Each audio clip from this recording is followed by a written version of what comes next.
যে DNA test match করলে আমার স্বামী লাশটা আমাকে দিয়ে দিবে, কিন্তু এখন পর্যন্ত আজ 1 বছর পার হয়ে গেল, 1 বছর 10 দিন হয়ে গেল, কিন্তু এখন পর্যন্ত আমার স্বামীর লাশটা আমি আমার নিজ এলাকায় নিয়ে দাফন করতে পারতেছি না।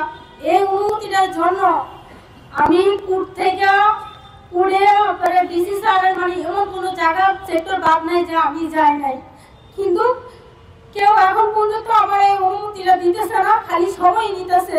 সময় নিতে যাই যে 1 বছর পার হয়ে গেল, আমার স্বামীর লাশটুকু আমি এখন পর্যন্ত নিজ বাড়িতে নিয়ে যেতে পারি না। এর জন্য আমি ছোট বাচ্চাটা নিয়ে দীর্ঘ 1 বছর ধরে এই দৌড়াদৌড়ি করতেছি। আমার বাচ্চারা এখন হাঁটতে পারে না আমার কোলে থাকতে থাকতে।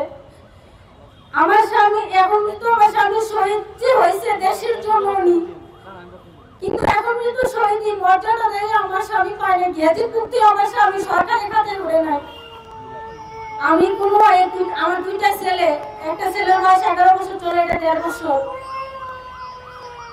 এখন পর্যন্ত আমার কোনো সরকারি ভাবে কোনো অনুদান আমার পরিবার পায় না। আমার স্বামী ছিল, আমার ইনকাম সোর্স, আমাদের পরিবারের আমার শ্বশুর শাশুড়ি সবাই আছে। আমি দীর্ঘ 1 বছর ধরে অনেক কষ্ট করে জীবনযাপন করতেছি, আর মানুষের দ্বারা দ্বারা ঘুরতেছি যে আমার স্বামীর লাশটা যেন আমার দিয়ে দেওয়া হয়, আর আমার স্বামীর নামটা যেন সরকারি তালিকায় অন্তর্ভুক্ত করা হয়, যে ওই দেশের জন্য শহীদ হিসেবে যাবে।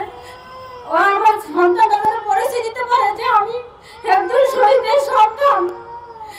আমি আমার স্বামীর লাশটা দাফন করতে চাইছি। আমার বাচ্চারা আমার জিজ্ঞেস করে আমার বলেছিল যে মা তুমি বাবারে কবে আমরা সবার বাবাকে দেখি, কিন্তু আমার বাবারা দেখি না। আমার বাবার বিষয় না, আমার বাবা তুমি দেশে আনো না কেন?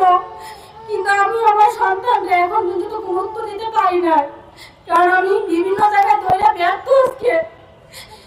আমার 2টা সন্তানকে আমি